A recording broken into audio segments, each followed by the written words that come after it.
welcome to the Old Stoney's podcast. Justin here. Matt is being fashionably late in great stoner fashion.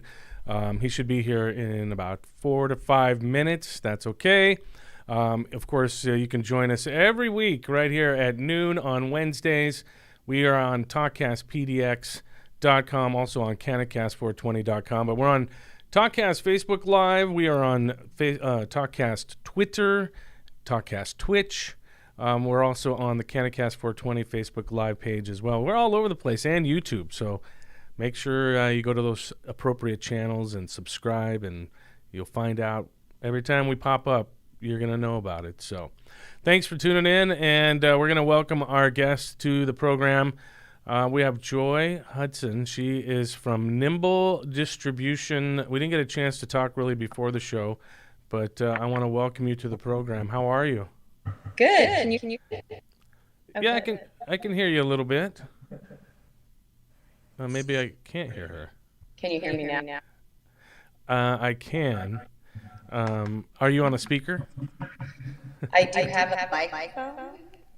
No, I think we can hear you okay. We'll just turn it up as loud as I guess we can get it. But how are you? Welcome to the program. Thanks for having me. You've been a busy person lately. Now, I want to just go back up a little bit. I met you when I was at Oregon's Finest, and you were with the Sweet Life, and that was going on. And now that you're not doing that, you're doing something new. That's what we want to talk about, and that's Nimble Distribution. Tell me how you got to this point. Well, if you can. 2015.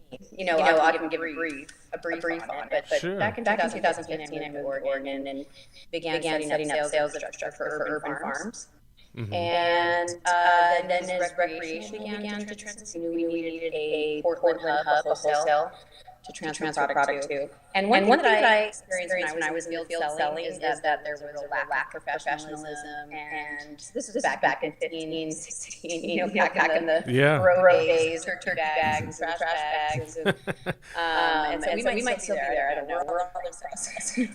Yeah, some I think are, some are not. Yes, the whole industry is going from pros to pros. Right. And so I realized the need for professional sales. So it started with Sweet Life, and I was an employee of the company. I didn't own it. I did it with the mentality of like meeting each buyer where they are, having unique needs, very different setups, and then meeting those needs. And so we grew that to my gosh, $12 million organization. Wow. And but like many of these situations have different ideals about what growth looks like. And so we all part ways in later 2020. And that's what paved the way for Nimble. And so my business partner and I were the same people who built all the infrastructure for the Sweet Life, and we appreciated that experience. And now we're so excited to do Nimble with a different framework. We are one of the first social enterprise in the cannabis space, which means that we exist as a company, but we do it with mission. And so we have a very strategic, laid out mission, and that's to begin to heal the damage done by the war on drugs. Yeah. So we do that by who we are. We do that by what we do with profits. And so I can go into that more. But that's the story of how we ended up in Nimble. Now, do you have a mission statement up on the wall somewhere? I mean, for all to see, so that way, every day you're like touching the wall so you don't forget, where you need to go? I've done that before. Every pound bag. Well, actually, I'd love to have you over the space, Justin. We have a mural going right now. But we have our mission statement on every pound bag that goes out with flowers. So that it's sitting back behind retailers, back in that room, ahead of getting put into jars, that they can know and see that when they do business with this company, what mission is. Yeah. That's now, it takes a lot to put a wholesale company together. It can't just happen overnight. But what kind of planning does that take? I mean, I'm just trying to think. The licensing alone might be a kind of a nightmare. Yeah, I mean, licensing is what it is here in Oregon. I would say the challenging part behind wholesale is what do you do with the license, right? Are you going to use it for your own needs to make your own brands, to distribute your own brands? Or are you going to take on other clients? And so those are really two different models, and a lot of wholesale companies do both. So, our wholesale company is actually doing both this time. We have creating our first one called Kites. It's a 3-roll pack, and that releases next month. But some of the infrastructural framework setting up was, I mean, we have $150,000 rated cage just so that we have a gigantic vault that is insurable.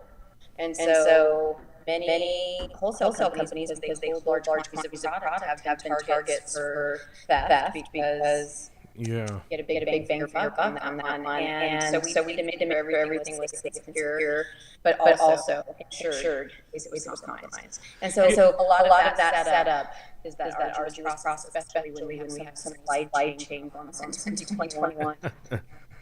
Yeah, I'm on the cannabis policy oversight team for the city, and I work with a bunch of good people on that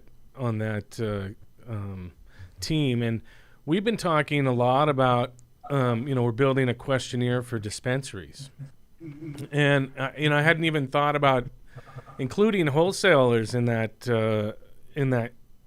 situation as well, because we're asking a lot of questions about safety, a lot of questions about training, things like that, what goes into, onboarding new people, offboarding people, all these different things, and work environments, and so on and so forth. And, the wholesale world's a little bit different, I think, than the retail world, but you still have your concerns.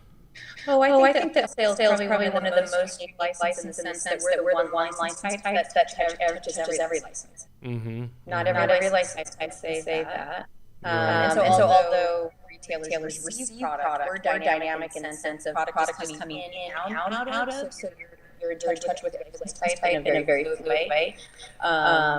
We definitely have our challenges on onboarding and exiting. I think that wholesale companies are probably good people to data mine from because of how much the market we touch. Yeah. How many products do you have ready to go in your here, Matt? Hey, Matt's joining us. Yay, Matt! Matt made it. Other way, Matt. Other way, or it's gonna snap. So there, be careful. We don't want to break things during the show. But how many products do you have ready to go, or can you say? So we have Kites, which is launching next month, and we have a candy line called Bops coming out after that. And then have a proprietary product that the market hasn't seen yet. That will be launching end of Q4. We're really excited about it. It's an edible product, but it's just a first to market one. Little secret thing there. That's kind of cool. Love insiders. Oh, hang on. We got to turn your mic on here in a second. We'll get you going. Matt Cristione joining us on the Old Stoney's podcast, my co-host and fellow Old Stoney. Joy Hudson is with us from Nimble Distribution. Say hi, Matt. Hi, Joy. How are you today? I'm good. Thanks for joining us, Matt. Thank you. Sorry, I was running a little late today. I'm just giving you a hard time. The Old Stoney's waits for no I was almost late. Yeah, we have a schedule to keep, We do. We're all busy folks. But we were talking about the cannabis policy oversight team that I happen to be a part of. We've been talking about safety and building questionnaires for dispensary owners and employees. And I hadn't thought to include wholesale. Oh, yeah. Well, they're a very integral part of... and we were just saying that they touch everything. Basically. And everyone. I think that those companies see more customers than anybody else, the farms, the dispensaries, because they take care of almost, a lot of the dispensaries. So, of the new products that you have coming out, you said, so you got one that's proprietary and it's an edible and it's coming out. When was that coming out? The proprietary comes out by end of year. So we anticipate by end of Q4. Okay. But you said, what was the first one? I missed the first one. The first one is Kites. Kites. I'm excited about it. Here's Kites. Yeah, what does that look like? Show us a little bit of that. It is a pre-roll pack. and 50 cents for every pack goes to the New Leaf project. And so here's kind of cool. Oh, that's great. Here's the ways we're addressing the damage done by the war on drugs. We're second chance employers. We seek out hire people who spent time in prison for drug charges and related charges. Our starting wage is 17. We have a very robust benefits package, so that we make sure that we're also knowing the delicate need of who we're hiring. We also want to build in programming to our employment that helps develop their lives. Things like credit repair, learning coping mechanisms. I mean, all these different things that really our whole company could benefit from. But knowing that there are needs from people that we are actually seeking out to hire, and they're the people who the ultimate price for us to be here. Yeah, and that's a systematic problem, is just being able to rebuild that credit, being able to get themselves back on track. Yeah. Housing is such a problem. So we hired two consultants who are part of transition from prison to life. We really got an education that I'm not sure I wanted, but now it's a burden and I know it. So post-prison is a big passion of ours here. And we're even meeting with the local DA, Mike Schmidt, and talking about what happens in drug court. So we just feel like the same plant, cannabis, that was used massively to harm a community can be used to heal it. But we have to start with the founders of these companies. We cannot wait for tax reform for reparations. And so we began looking through that lens. We were building Nimble and hired consultants in the areas that we don't know. And so not only are we hiring people who've been in prison for it, but then the products that they make have reparations built into them. And we're going to let the experts decide where that money goes. So the New project for us is like in town. They're doing good work. They're doing grants and executive leadership at the BIPOC community.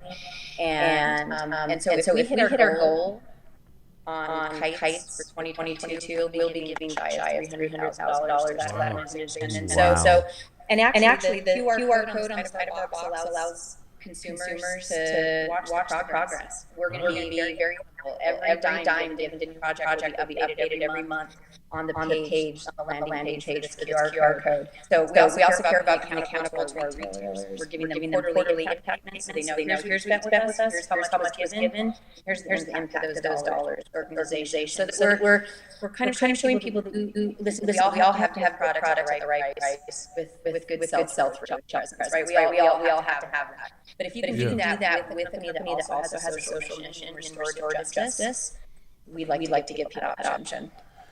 I mean, the accountability, I think that's amazing. Yeah. You hardly ever see that, easily accessible in a company. We're just like, oh, we're saving the planet. It's like, yeah, how? Sure, yeah, how are you doing that? That's, Portion of proceeds. Well, that's great, all that you is. I'm not discounting that people do good things, but I'm definitely saying we feel a burden to be not only accountable, but bring people into it. That's really what's about. Enjoying this with the good that we can do while we consume products we love. Right. That's what I say. That's Talkcast PDX is founded by Dave Dahl. Dave's Killer Bread, 4-time loser. He's a you learn a lot from you learn a lot from guys like that. He invests in things like constructing hope. Programs that help folks getting out of prison and who are ex-cons. They have cohorts. Yeah. Yep. So they're fantastic. You learn a lot about how things happen, and that's what we say here at Talkcast PDX. We're leveling the playing field. Yep. You guys wanted to, anybody wants to do a podcast, you come see me. We'll help you do a podcast. Yeah. I mean, that's just the way it works. I mean, I don't care what it is. Let's talk. That's what we're here for. We're here for open expression, and everybody has a voice and everyone's got a story. Yeah. So I really like what you got going there. Have you been reaching out to dispensaries yet, or can you do that, or what's the process? So you're already we have a license list. We're fully selling. So we have Love Life Farms, a farm we've had a relationship with for a long time. So we're still their distribution company. Now we're here, and so we have sales reps that are out in the field, and when they're out in the field, they're selling a limited menu of flower right now. But they're also pitching. The kites will come in every.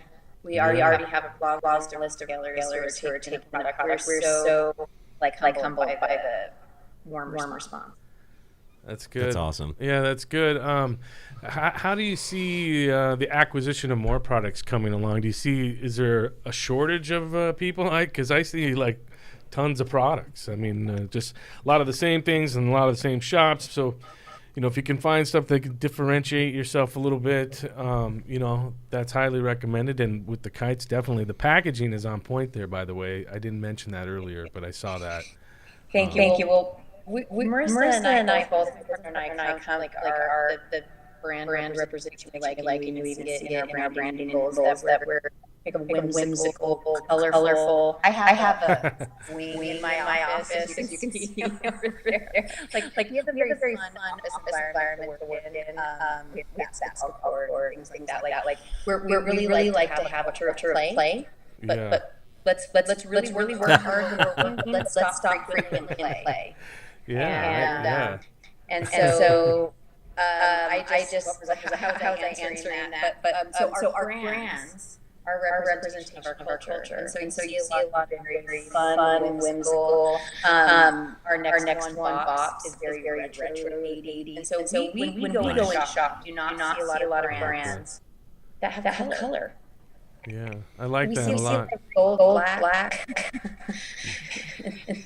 And so we're coming in with colorful, fun designs. We even have branded kites. I was out flying this weekend. That's awesome. That's awesome. So that leads us me to my next question. Okay, you're in the Portland area. Are you branching out? You got people down on the coast. You got people down in the south. Where do you got reps at? Are they all over the place, or are you just focusing on around this area? So right now we have Portland, out east, all the way down to Eugene. Okay. And so we're only in 2 months of having a license. So we already have our plan laid out for how we're handling Southern Oregon. For us, it's more about scalability of product. So as we have the increased product, we will increase sales channel. And so for product availability we have today, and we want to make sure we know that what's so hard for retailers is then they say yes to a brand steps on their shelf, and then they run out. Brands run out, and then it's hard for the shop stock that. And that's always my pet peeve. Isn't that so frustrating? And so we're frustrated as retailers when we're in a position of having our suppliers run out for people that we're representing. Like you're making us look bad. Like we want to deliver everything a retailer wants, and so we're making sure that we're doing a very strategic rollout to make sure that the various people who are saying yes to these products are going to have what they need or we expand. Yeah, well, you're building relationships with these stores too. I think we've all watched enough Shark Tank to know that your supply chain is the key to your sales. 100%. You know what I mean? So I just think that that's a smart move. Let me know if you need someone to work the coast, because yeah, right. You've been looking to get out there for a minute. I want to live in Bandon. I've been like building my dream home in Bandon in my head. When it comes to launching this type of thing, you got to hit it hard. Social media, marketing, all that good stuff.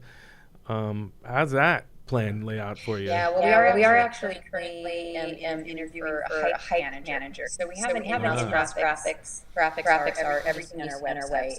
Everything in our brands. Charlie Kohlmeyer is on staff, and he's amazing. But we do need somebody who's focused on telling our internal and technical story. So that's our hype manager, and we're interviewing people for it. People who are comfortable in front of and behind the camera, people who keep social media exciting, fun, engaged. We don't want to just put up pictures of stuff. We really want to engage an audience. So we're kind of staying quiet on there. We have like 12 pictures that we hire. Gotcha. Well, that's exciting when you get into the meat and bones. Myself and our producer today, Citizen Smith, sitting in the booth over there. We've had a lot of fun here at TalkCast BDX just over the last 6 months. Jumping in, getting things on the air, and having a good time, and keeping things rolling. That's right. Yeah, you got, and it's not easy. You got to have people who can follow up and do the stuff that needs to get done, and sometimes it's a little messy, right? It's that almighty content.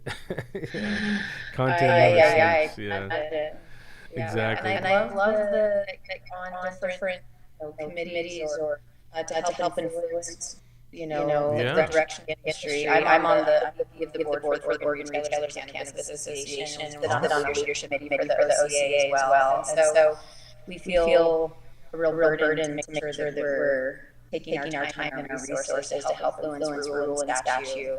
We've done it federally too with NCAA. So that's something that'll be a part of our culture as well. That Marissa and I will always look to influence statute in a way that is equitable and for the licensees of the state. As ultimately we have too much grown in Oregon. We all know that. But we're all in a heavy competition for that space on the shelf. But soon we're going to be taking the hardest market. I say Oregon has the most popular consumer. Man, Oregon consumers know wheat.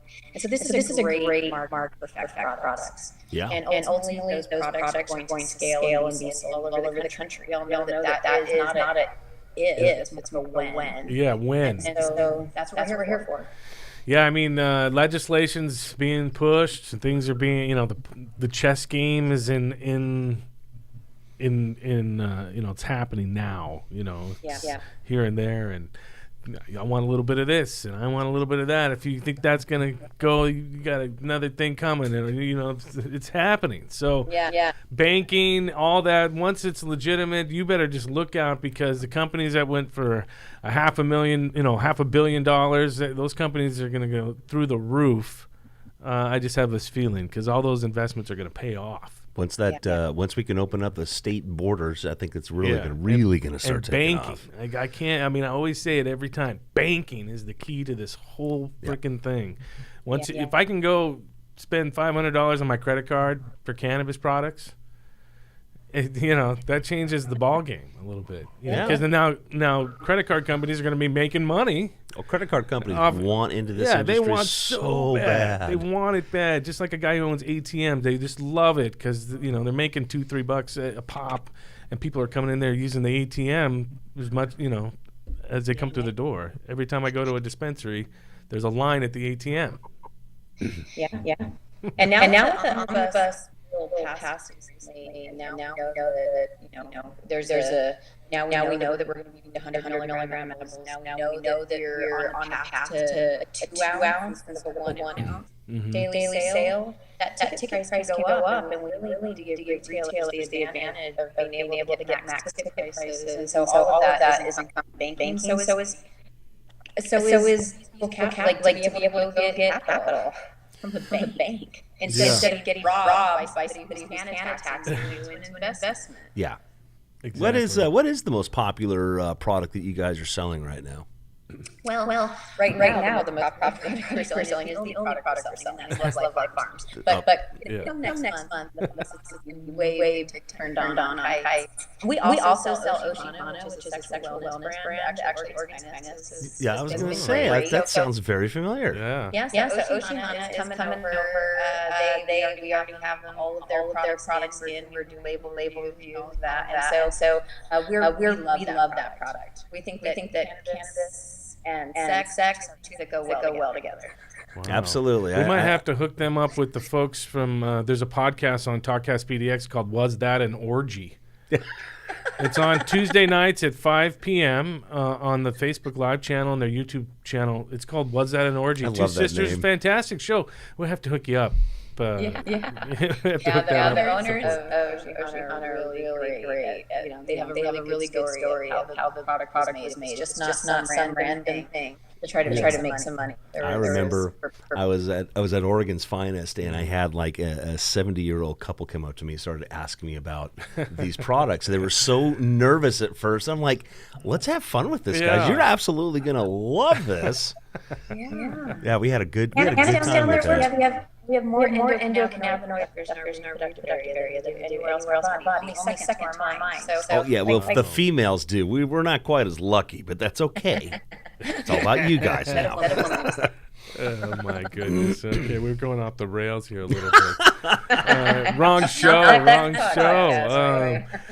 So as things start to progress, how many people do you got out on the street, if you don't mind me asking? So we currently have three. Three, okay. I was in Elijah there at field today. And then we're just making sure that we hit numbers with them before we bring in more product and more reps. So we're used to scaling things very fast. Marissa and I've done it before. So we have a really good progression. How you finding the talent pool, the hiring pool? You using any outsourcing stuff like Indeed? I see tons of jobs for cannabis all over the place, even on LinkedIn nowadays, because I spend a lot of time on LinkedIn. They're just job stuff everywhere. Yeah. My partner does all of our recruiting, and she does Indeed and a couple other ones. We have some really good candidates. We're actually getting quite a few people from wine and beer are very interested in transition over. Actually, somebody recently who's at the top of her career in wine said, I've always felt like a bit of a fraud because of course I can sell wine. It's not that I don't appreciate it. I love the story of the growers, and all that. But she said my choice at the end of the day is a joint, not a glass of wine. So she said I'm watching the industry, and it's like it could be a good time to cross over. And so you've actually seen a lot of really good sales talent that has some longevity behind switching over into the street. But at the same time, two of the guys that we hired were ones who sold cannabis. And so there's nothing that beats people who already have established relationships. Yeah. That's for sure. That always helps. I've been in and out of the industry for a couple years now, but I try to keep a toe in there and stay interested and do some freelance journalism stuff. But I really, I'm glad that Matt and I are able to continue to do this podcast that we've done for. What, 3 years now? Something like that. Been a while now, 3 years now. And, we used to do it live from the Northwest Cannabis Club. And we always say we miss that venue. But I sense more venues like that to come at some point as things open up, regulations, banking, so on and so forth. As things become norm, I'm happy for that. I know we're all chomping at the bit for change. So the changes that are coming down the pipe that I've been hearing about are very much something to look forward to. So, Joy, go ahead. The Weidenschur Booker bill for federalization that was submitted last week is interesting. There's a lot to take apart about it. Although it gets really sweet, it adds another tax. Just you cannot. You're going to tax people to the point of sending them back to the black market. Yeah. Well, and I know that a few Republicans that didn't want this in the first place are like, oh, can you have some more money? Yeah. No. Yeah, 280 is just a big thorn in the ass of the cannabis industry anyways. So if someone wants to reach out to you, whether they want to just know more about your company or they're interested in, maybe getting a job someday or something like that, where do they go? NimbleDistro.com. Nimble and Distro. That's where we have our job post. DISTR. Excellent. You're on Instagram? Our job post is up there. Also our Instagram is Nimble Distro. And people can DM us on there, or they can submit an inquiry through our website. And we're loving hearing community. I mean, we just 6 months out so hard for Marissa and I. We spent 6 months. We honored contractual agreements we had with our previous company, and we so we really took our time to do it right. Built infrastructure. Now we're just so excited to be back at There are people. Yeah, that's cool. That's awesome. I think it's fantastic that you guys regrouped and have a new thing and a new chapter, and it's exciting to see where it's going. And I love your mission, and we're going to have you on again at some point. So we want to thank you for joining us on the Old Stoney's podcast today, Joy Hudson from Nimble Distribution. Thank you so much, guys. Have a blast. All right. Thanks, Joy. Thank you. Have a good day. All right. Well, it was really nice to have her come on the show. We've been trying to get her on for a couple weeks, so it's nice to have her on there. And you were a little late today, so no parting gifts for you. Damn it. I have to sit here for 3 extra minutes. Coming up in the weeks to come, we're going to have some big guests on the show. I'm trying and working the phones, as they say. Working the phones. I'm going to put it out there, but Troy Moore is going to come back on the show. Nice. Here in the studio. He knows he can't smoke in the studio.